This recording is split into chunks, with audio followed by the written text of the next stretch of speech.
आज है 16 जून 2025 दिन सोमवार। Welcome back to clean news MP. चलिए देखते हैं मध्य प्रदेश की 25 फटाफट बड़ी खबरों को। इससे पहले आप न्यूज को कहां से देख रहे हैं हमें कमेंट में बताना बिल्कुल ना भूलें।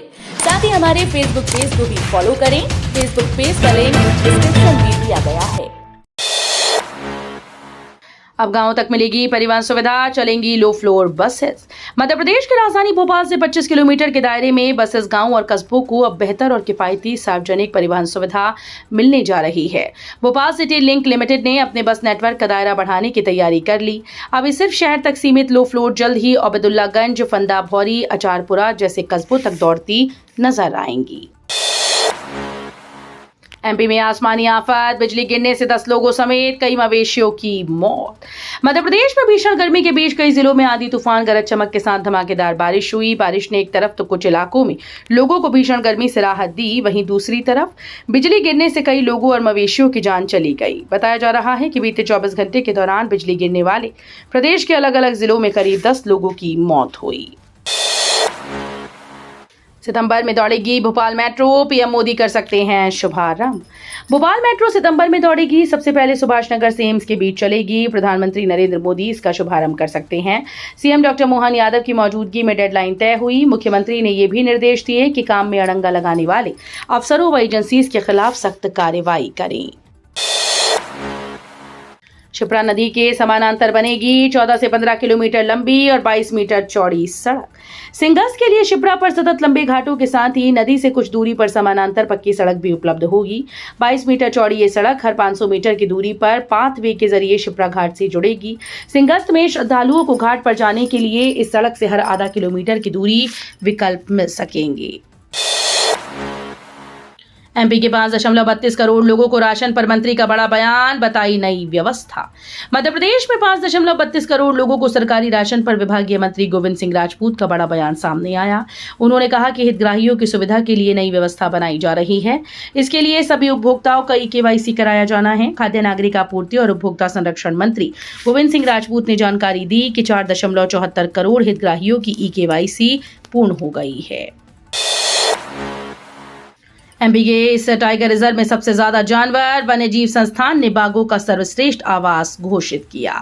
एमपी में वन अभयारण्य के विकास के लिए किए जा रहे प्रयासों को अब राष्ट्रीय और अंतर्राष्ट्रीय स्तर पर पहचान मिल रही है। एमपी के कान्हा टाइगर रिजर्व में शाकाहारी वन्य प्राणियों की संख्या देश में सबसे अधिक है। भारतीय वन्यजीव संस्थान देहरादून के द्वारा जारी की गई रिपोर्ट में ये बात सामने आई। ऐसे में कान्हा टाइगर रिजर्व को बाघों का सर्वश्रेष्ठ आवास भी घोषित किया गया। मध्य प्रदेश में 18 जून तक दे सकता है दस्तक, कई शहरों में बारिश से लुढ़का तापमान। अलग अलग स्थानों पर बनी 6 मौसम प्रणालियों के प्रभाव से प्रदेश के कई जिलों में बादल छा गए। रुक रुक कर बारिश हो रही है। इसके चलते अधिकतम तापमान में काफी गिरावट हो गई। एक पखवाड़े से टिटके मानसून के आगे बढ़ने की संभावना है। मौसम विज्ञानियों के अनुसार बंगाल की खाड़ी और अरब सागर से लगातार नमी आने के कारण 15 दिन से टिटके मानसून के आज सोमवार से आगे बढ़ने की संभावना है। पावरफुल होंगे नए पदाधिकारी, पर पार्टी ने रखे कड़े मानदंड। एमपी कांग्रेस ने जारी किया वीडियो। एमपी में कांग्रेस संगठन सृजन अभियान चला रही है। इसके तहत प्रदेश में नए जिला अध्यक्षों के लिए प्रक्रिया शुरू की गई। अखिल भारतीय कांग्रेस कमेटी द्वारा भेजे गए केंद्रीय पर्यवेक्षक इस काम में लगे हैं। प्रदेश भर में कांग्रेस के पर्यवेक्षक जिला और ब्लॉक संगठनों में बैठकें लेकर मंडल कमेटी सदस्यों, सेक्टर कमेटी व बूथ कार्यकर्ताओं से जिला अध्यक्ष पद के लिए योग्य दावेदारों के नाम तलाश रहे हैं। एक जगह पर चिपके पुलिस कर्मियों के तबादले शुरू। पुलिस मुख्यालय से सिपाही से लेकर सब इंस्पेक्टर स्तर के उन सभी पुलिस कर्मियों के ट्रांसफर करने के निर्देश जारी किए जो किसी एक थाने में 4 साल से ज्यादा समय से तैनात हैं। ऐसे अफसरों को भी हटाने को कहा गया जिन्हें बार बार एक ही थाने में पोस्टिंग दी गई। इस आदेश के पहले ही झाबुआ एसपी पद्म विलोचन शुक्ल ने प्रशासनिक सर्जरी करते हुए 36 पुलिस कर्मियों को इधर से उधर कर दिया। ग्वालियर में 150 से ज्यादा पुलिसकर्मियों का होगा तबादला। सालों से एक ही दफ्तर में बने बैठे थे बाबू बनकर सालों से पुलिस की अलग अलग इकाई और अधिकारियों के दफ्तरों में तैनात पुलिसकर्मियों को भी हटाया जाएगा। यहां से हटाकर थानों और अन्य दफ्तरों में स्थानांतरित किया जाएगा। पुलिस मुख्यालय द्वारा इस संबंध में आदेश जारी किए गए। पहली बार ऐसा है जब आदेश में लिखा इस तरह की स्थिति में पुलिस कार्य प्रणाली की पारदर्शिता प्रभावित होती है। निहित स्वार्थ की संभावना से भी इनकार नहीं किया जा सकता। केंद्रीय मंत्री अमित शाह बोले 3 साल में गंगानगर तक बहेगा सिंधु जल।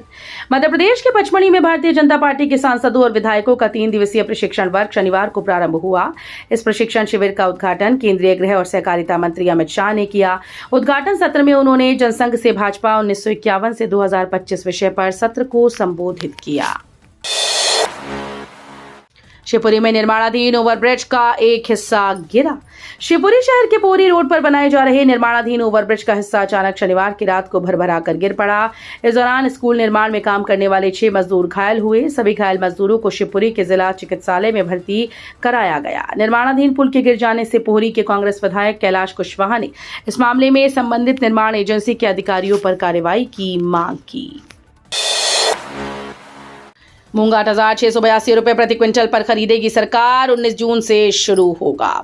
मध्य प्रदेश के किसानों के लिए राहत भरी खबर है। ग्रीष्मकालीन मूंग और उड़द की फसल को समर्थन मूल्य पर बेचने के लिए पंजीयन की प्रक्रिया 19 जून से शुरू होने जा रही है। सरकार के द्वारा किसानों से मूंग 8,682 रुपए प्रति क्विंटल और उड़द 7,400 रुपए प्रति क्विंटल की दर से खरीदी जाएगी। राज्य सरकार ने उपार्जन की मंजूरी के लिए केंद्र सरकार को प्रस्ताव भेज दिया है। अब छात्रों के खातों में आएंगे यूनिफॉर्म के पैसे।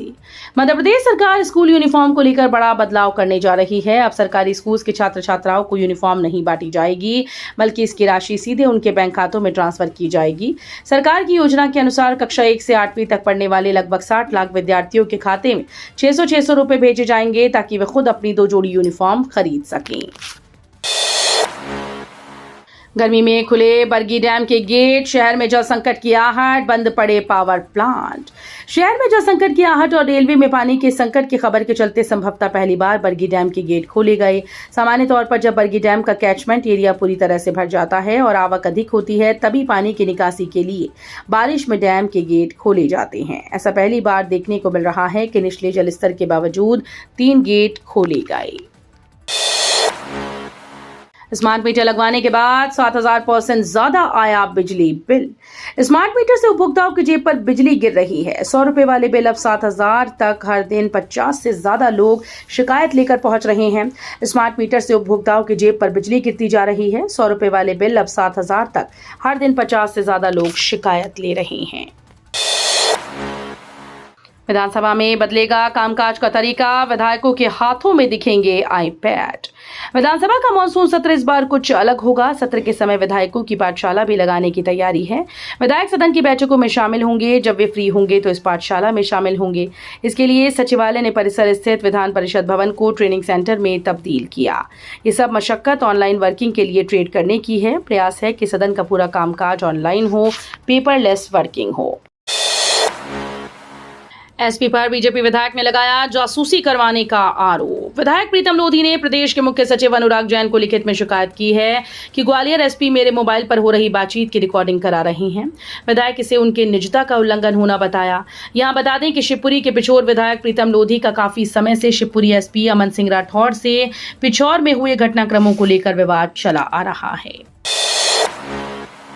फिर विवादों में आई बागरी जाति। राष्ट्रीय एससी आयोग ने भेजा नोटिस।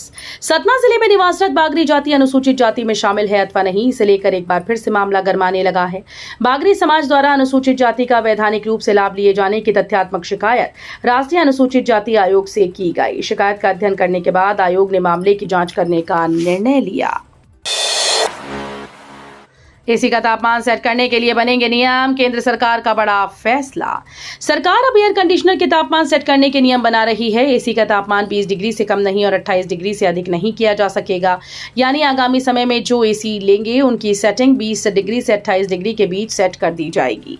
केंद्र सरकार की ओर से ये पहल की जा रही है। सोशल मीडिया पर भी इस पर सवाल हो रहे हैं। इंजीनियरिंग कॉलेज में बड़ा बदलाव। शिक्षा विभाग ने बदल डाला कोर्स। प्रदेश के पारंपरिक और इंजीनियरिंग कॉलेज अब एआई के बढ़ते प्रभाव को देखते हुए अपने सिलेबस और पढ़ाई की पद्धति में बड़ा बदलाव कर रहे हैं।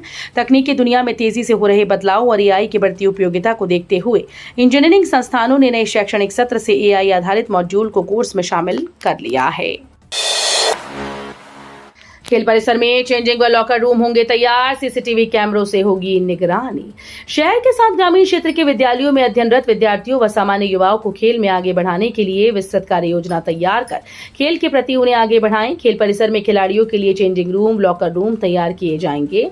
पूरे परिसर की सीसीटीवी कैमरों के माध्यम से निगरानी की जाएगी। साथ ही खिलाड़ियों की सुरक्षा के लिए पूरे समय मेडिकल की टीम उपस्थित रहेगी। हर घर नल जल अभियान, लवकुशनगर गौरीहार प्रोजेक्ट की धीमी रफ्तार। प्रदेश सरकार की महत्वाकांक्षी योजना हर घर नल जल अभियान के तहत लवकुशनगर और गौरीहार ब्लॉक में चल रही 560.25 करोड़ रुपए की जल परियोजना की रफ्तार लगातार धीमी होती जा रही है। ये प्रोजेक्ट 278 गांव में स्वच्छ पेयजल पहुंचाने के उद्देश्य से शुरू किया गया था, लेकिन काम की सुस्ती अब इस पर सवाल खड़े कर रही है। लाडली बहनों के खाते में इस दिन आएगी 25वीं किस्त, पेंशन और एलपीजी रिफिलिंग के पैसे भी मिलेंगे। प्रदेश के 1,27,00,000 लाडली बहनों के खाते में सोमवार को 1,250 रुपए के हिसाब से 1,551 करोड़ रुपए अंतरित किए जाएंगे। जबलपुर जिले के बरगी विधानसभा क्षेत्र में आने वाले ग्राम बेलखेड़ा से मुख्यमंत्री डॉक्टर मोहन यादव जून माह की राशि अंतरित करेंगे। इसके साथ ही सामाजिक सुरक्षा पेंशन, संबल, सिलेंडर रिफिलिंग योजना के हितग्राहियों के खातों में भी राशि अंतरित की जाएगी। ईरान में रह रहे भारतीयों के लिए एडवाइजरी जारी, आपातकालीन नंबर पर मिलेगी मदद। ईरान में मौजूदा हालात को देखते हुए तेहरान स्थित भारतीय दूतावास ने वहां रह रहे सभी भारतीय नागरिकों और भारतीय मूल के लोगों के लिए एक अहम एडवाइजरी जारी की। दूतावास ने लोगों से अपील की है कि वे अनावश्यक यात्रा या आवाजाही से बचें और दूतावास के संपर्क में रहें। एडवाइजरी में कहा गया कि ईरान में रह रहे सभी भारतीय नागरिक दूतावास के सोशल मीडिया पेजेस को नियमित रूप से फॉलो करें। तो ये थी आज की 25 फटाफट बड़ी खबरें। अगर आपको न्यूज पसंद आई हो तो वीडियो को लाइक और शेयर जरूर करें। धन्यवाद।